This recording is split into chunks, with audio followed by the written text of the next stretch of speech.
Si tu comptes fêter Nouvel An, tu n'as absolument rien compris à la vie. Combien de fois je dois te dire que 2023, c'est une année d'expérimentation. C'est une année qui t'a vraiment propulsé vers le reste de ta vie. C'est-à-dire que 2024, 2025, 2026 ne veut plus rien dire.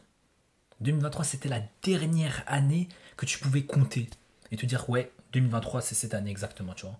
Mais une fois que tu fêtes le nouvel an, tu passes déjà à 2024. Donc tu donnes déjà de la valeur à 2024. Alors qu'on parle du reste de ta vie. 2023, c'est une année qui ne va pas se reproduire. Moi, je vous le dis. 2024, c'est vraiment une année où il y aura beaucoup de crises, beaucoup de guerres. Il y aura probablement une autre pandémie. Il y aura probablement des trucs qui vont se passer. Donc, je te dis que ça sert à rien de fêter Nouvel An. Ça sert à rien de se dire, ah, mais on rentre dans une nouvelle année, c'est parti. Non, ça n'existe plus en fait. Si tu as travaillé durant 2023, tu es une nouvelle personne. Tu as une nouvelle identité, tu as une nouvelle habitude, un nouveau mode de vie, un nouveau mode de voir le monde, etc.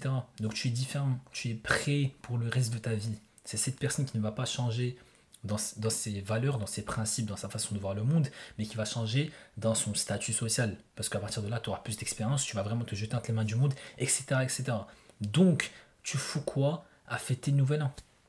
Si tu n'es pas capable de prendre ton téléphone maintenant et de taper sur Google, je sais pas moi, 31 décembre, nuit d'hôtel, dans ce pays, dans cet hôtel, etc. Si tu n'es pas capable de faire tout de suite maintenant, sans que tu finisses en crédit, sans que tu finisses endetté, sans que tu finisses stressé, t'as pas le droit de fêter le nouvel an, frérot.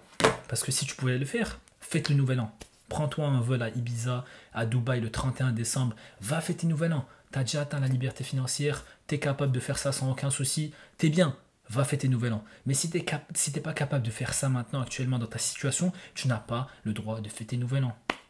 Tu vas me dire, non, mais j'ai envie de voir des amis, j'ai envie de célébrer, j'ai envie de montrer que j'ai bien aimé cette année, j'ai envie de voir des gens en boîte, etc. Tu fous quoi en boîte, encore une fois? Déjà, tu fous quoi en boîte? En 2023, tu vas en boîte. C'est ça le mode de vie que tu veux. Avec toute la masse et les gens qui se croient supérieurs aux autres, qui ont un ego surélevé, qui croient qu'ils ont réussi leur vie alors qu'ils sont juste beaux entre guillemets en boîte ou bien qu'ils sont bien habillés en boîte. Ils sont vraiment des gens de low value, ils n'ont pas de valeur, tu vois, c'est vraiment des gens qui restent comme des rats, comme des cafards ensemble. C'est juste absolument dégueulasse. Mec, tu veux voir des femmes, va en date avec une femme.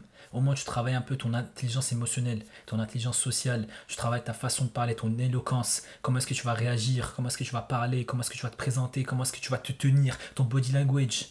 Tu vas vraiment payer l'addition. Tu vas expérimenter ce genre de choses qui vont vraiment t'améliorer dans le cercle de ta vie. Au lieu d'aller en boîte et te mélanger avec la masse. Parce que c'est le nouvel an. Oh, venez, on va boire. Venez, on va faire ci, on va faire ça. C'est le nouvel an, nouvelle année, on s'en fout. Tu vas littéralement rester médiocre pour le reste de ta vie. Moi, je te le dis, il n'y a pas de 2024, je sais même pas ça veut dire quoi 2024. Pour moi, 2023, c'était la dernière année de ma vie. Et quand je dis dernière année de ma vie, c'est que le reste des années, je les compte plus tout simplement. Je les compte plus. C'est ma vie maintenant. Je peux pas revenir en arrière. Je vous l'ai déjà dit, il n'y a pas de retour en arrière. On sait trop de choses pour qu'il y ait un retour en arrière et qu'on se dise, ah mais tu sais, en 2023, j'étais trop dans ça, aujourd'hui je suis plus trop comme... Non, non, non, non, ça marche pas comme ça. 2023, c'est le reste de ma vie. Je serai comme ça pour le reste de ma vie. Je peux pas revenir en arrière. C'est vraiment devenir fou, c'est abandonner, c'est devenir misérable. Et on veut pas devenir misérable en fait. On a gardé une mentalité, on a gardé une certaine fortitude mentale et on va rester comme ça. On va tout faire pour réussir, tout simplement. Donc les années, ça veut rien dire. Arrête de célébrer le nouvel an. Tu es personne pour célébrer le nouvel an. Il n'y a pas de nouvel an, il y a une nouvelle vie qui a déjà commencé depuis le début de 2023. Tu as eu toute une année, et je vous ai parlé du Moto JD23, la vidéo arrivera. Tu as eu toute une année pour changer tes habitudes, changer ton identité, devenir une nouvelle personne pour le reste des années à venir. Et encore une fois, les années à venir ne veulent plus rien dire, mais plutôt ta vie qui t'attend. D'accord? Donc célèbre pas le nouvel an, charbonne dès aujourd'hui, tu n'as pas une seule seconde à perdre. Force à toi. On se retrouve dans pas longtemps pour une nouvelle vidéo. Ce sera la vidéo JD23. À bientôt.